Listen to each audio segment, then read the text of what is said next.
Tasty recipe बनवणार आहोत। ही recipe करायला सोपी आहे, झटपट होणारी आहे आणि घरच्या साहित्यात ही रेसिपी होते। सो लहानांपासून मोठ्यांपर्यंत आवडणारी ही रेसिपी। या रेसिपीसाठी आपल्याला सगळ्यात पहिल्यांदा 2 मीडियम साइजचे बटाटे घ्यायचे आहेत। ते स्वच्छ पाण्याने धुवून घ्यायचे आणि त्याच्यानंतर त्या बटाट्यांची आपल्याला साल काढून घ्यायची आहे। जर तुमच्याकडे मीडियम साइजचे बटाटे अवेलेबल नसतील, जर तुमच्याकडे एक मोठ्या साइजचा बटाटा अवेलेबल असेल तेव्हा तुम्ही एक बटाटा वापरला तरीही चालेल आणि जर मीडियम साइजचे असतील अशा प्रकारचे तर तुम्ही 2 वापरू शकता। आता बटाट्यांची साल काढून झालेली आहेत। याच्यानंतर आपल्याला एक खिसणी घ्यायची आहे। तुमच्याकडे जी खिसणी अवेलेबल असेल ती तुम्ही घेऊ शकता। शक्यतो अशा मोठ्या होलची घेतली तर आपली रेसिपी झटपट होते। सो आता या खिसणीने आपल्याला हे 2 बटाटे खिसून घ्यायचे आहेत। व्हिडिओ आवडत असेल तर व्हिडिओ लाईक करा आणि जर तुम्ही चॅनलवर नवीन असाल तर चॅनलला सबस्क्राइब करा, जेणेकरून येणाऱ्या नवनवीन व्हिडिओचे अपडेट तुम्हाला लगेच मिळतील। आणि व्हिडिओला लाईक करा। जर व्हिडिओ आवडत नसेल तर तुम्ही डिसलाईक सुद्धा करू शकता। अशा प्रकारे आता आपले हे बटाटे खिसून झालेले आहेत। हे बटाटे थोडे लालसर पडतात खिसल्यानंतर। याच्यानंतर आपल्याला अर्धा चमचा जिरे घ्यायचे आहेत। जिरे उपवासाला चालतात। त्याच्यानंतर अर्धा चमचा मोहरी घ्यायची आहे। मोहरी तुमच्याकडे उपवासाला चालत नसेल तर तुम्ही स्किप करू शकता। त्याच्यानंतर 1 चमचा आपल्याला पांढरे तीळ घ्यायचे आहेत। 1 चमचा लाल तिखट घ्यायचा आहे। इथे गरम मसाला वापरायचा नाही, फक्त लाल तिखट घ्यायचा आहे।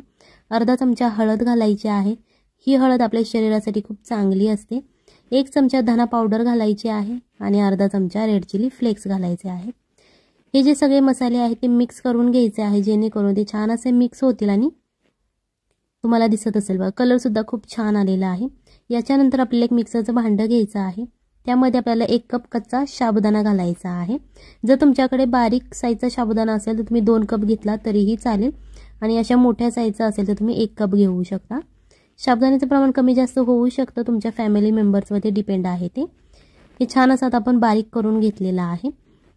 इथे आपल्याला या साबुदाण्याचं पूर्ण पीठ करायचं नाही, मीडियम असाच आपल्याला तो बारीक करून घ्यायचा आहे। थोडासा म्हणजेच जाडसर असा राहिला पाहिजे। आता तुम्हाला दिसत असेल बघा थोडा थोडा रवा आपण हा वाटून घेतलेला आहे। त्याच्यानंतर 2 हिरव्या मिरच्या घालायच्या आहेत। या मिरच्यांचं प्रमाण तुम्ही कमी जास्त करू शकता। जर तुम्ही तुमच्या लहान मुलांसाठी बनवत असाल तर मिरची नाही टाकली किंवा थोडीशी टाकली तरीही चालेल आणि जर तुम्हाला जास्त तिखट आवडत असेल तर तुम्ही मिरचीचं प्रमाण वाढवलं तरीही चालेल। आता या मिरच्या आपल्या घालून झालेल्या आहेत। याच्यानंतर जो आपण मगाशी बटाटा किसून घेतला होता तो स्वच्छ पाण्याने धुवून घ्यायचा, कारण बटाटा किसल्यानंतर लाल पडतो। सो त्याच्यासाठी घालून घ्यायचा आहे। जर तुमच्याकडे मोठे मिक्सरचं भांडं असेल तर तुम्ही ते वापरलं तरीही चालेल। चवीप्रमाणे मीठ घालायचं, अर्धा चमचा तुम्ही घालू शकता। थोडं पाणी घालायचं आहे आणि आता आपल्याला हे परत एकदा मिक्सरमधून बारीक करून घ्यायचं आहे। आता याची छान अशी पेस्ट आपल्याला बनवून घ्यायची आहे। जास्त वेळ लागत नाही, 2 ते 3 मिनिटात हे छान असं बारीक होतं। तुमच्याकडे ग्राइंडर अवेलेबल असेल तुम्ही ग्राइंडरमध्ये केलं तरीही चालेल। आता हे अशा प्रकारचं तुम्हाला दिसत असेल बघा, हे पीठ आपलं तयार झालेलं आहे। ही तुम्ही नवरात्रीसाठी रेसिपी करू शकता, कारण आपल्याला खिचडी खाऊन कंटाळा आलेला असतो। सो अशा प्रकारची तुम्ही रेसिपी ट्राय करू शकता। इथे आपल्याला एक बाउल घ्यायचा आहे आणि आपण जे पीठ बारीक करून घेतलेलं आहे ते या बाउलमध्ये आपल्याला काढून घ्यायचं आहे। बाउल जरा साईजने मोठा घ्यायचा आहे, जेणेकरून हे तुमचं सगळं पीठ या बाउलमध्ये बसलं जाईल। किंवा तुमच्या घरात तुम्ही नाश्त्याला हे बनवू शकता। एखादे पाहुणे येतात घरी, लगेच ही रेसिपी झटपट होणारी आहे, सो तेव्हा तुम्ही अशी रेसिपी बनवू शकता।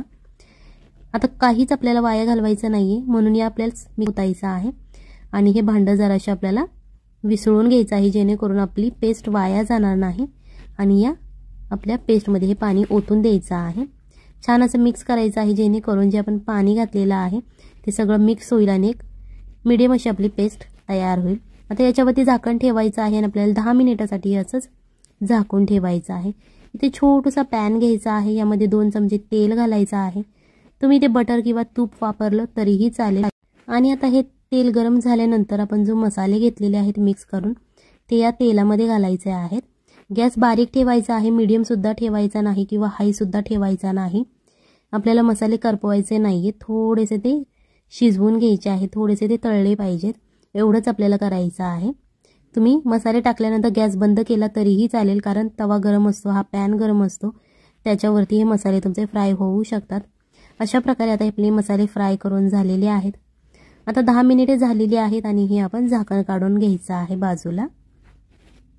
आता यामध्ये आपल्याला चमचा घालून बघायचा आहे, फुगलेली आहे आणि याने पाणी सुद्धा शोषून घेतलेला आहे।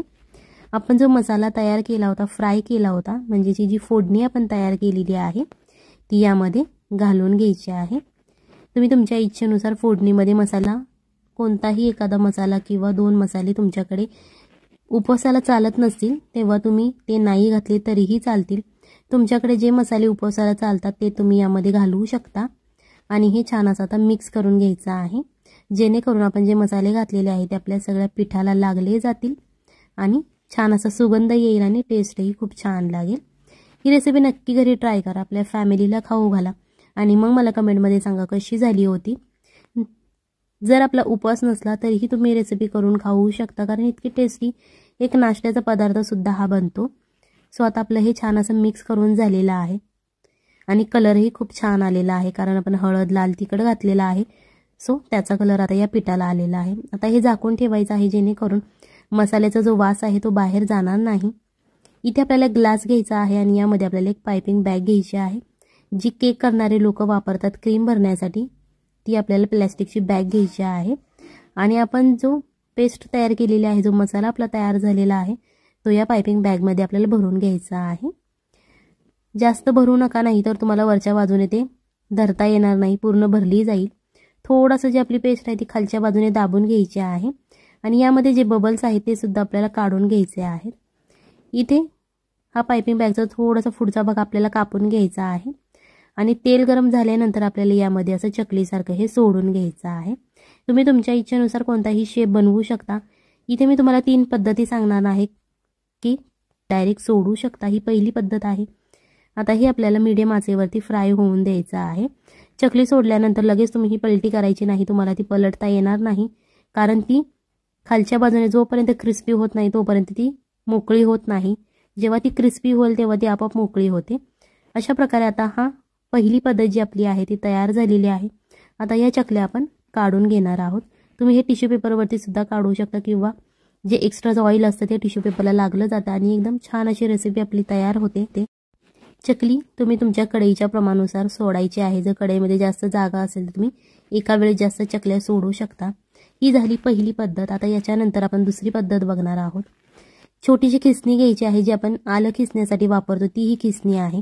ती या तेलामध्ये अशा प्रकारे सोडून द्यायची आहे 3 ते 4 मिनिटासाठी, किंवा चमच्याने तुम्ही असं त्याच्यावरती तेल सुद्धा टाकू शकता। इथे एकच हेतू आहे की ही जी खिसणी आहे ती गरम झाली पाहिजे, तापली पाहिजे। सो याच्यासाठी तुम्ही 1 ते 2 मिनिटे या तेलामध्ये ही खिसणी सोडून ठेवायची आहे। तुम्हाला दिसत असेल छोटे छोटे बुडबुडे यायला लागलेले आहेत। जेव्हा आपली खिसणी गरम होते ती तेलातून बाहेर काढायची आणि याच्यावरती अशा प्रकारे चकलीचा शेप घालून घ्यायचा आहे आणि परत आता ही खिसणी जी आहे ती तेलामध्ये सोडून द्यायची आहे। चमच्याच्या मदतीने याच्यावरती थोडं थोडं तेल सोडायचं आहे, जेणेकरून ते लगेच भाजलं जाईल। इथे सुद्धा काढण्याची इथे एकच गोष्ट लक्षात ठेवायची आहे की खिसणी जास्त तुमची गरम झाली पाहिजे। अशा प्रकारे आता हे आपण फ्राय करून घेणार आहोत। लो टू मीडियम फ्लेमवरती तुम्ही हे फ्राय करून घेऊ शकता। ही दुसरी पद्धत आहे रेसिपी करण्याची। जास्त वेळ लागत नाही, झटपट होणारी ही रेसिपी आहे। चविष्ट रेसिपी आहे, तुम्ही तुमच्या मुलांच्या टिफिनला सुद्धा देऊ शकता, उपवासाला खाऊ शकता। जर उपवास नसेल तेव्हाही तुम्ही खाऊ शकता। इतके टेस्टी ही रेसिपी होते। ही दुसरी पद्धत झाली। याच्यानंतर आपल्याला अशा प्रकारे ज्याप्रमाणे कुरकुऱ्याचा शेप असतो वाकडा तिकडा, त्याप्रमाणे तुम्ही हे सोडू शकता। सो हे झाले 3 प्रकार। तुम्हाला तुमची इच्छा असेल तसं तुम्ही हे बनवू शकता। ही रेसिपी नक्की घरी ट्राय करा, आपल्या फॅमिलीला खाऊ घाला। ही तुम्ही एका चटणी बरोबर खाऊ शकता किंवा असंच चहा बरोबर खाल्लं तरीही चालेल। रेसिपी नक्की घरी ट्राय करा, फॅमिलीला खाऊ घाला। मग मला कमेंटमध्ये सांगा कशी झाली होती।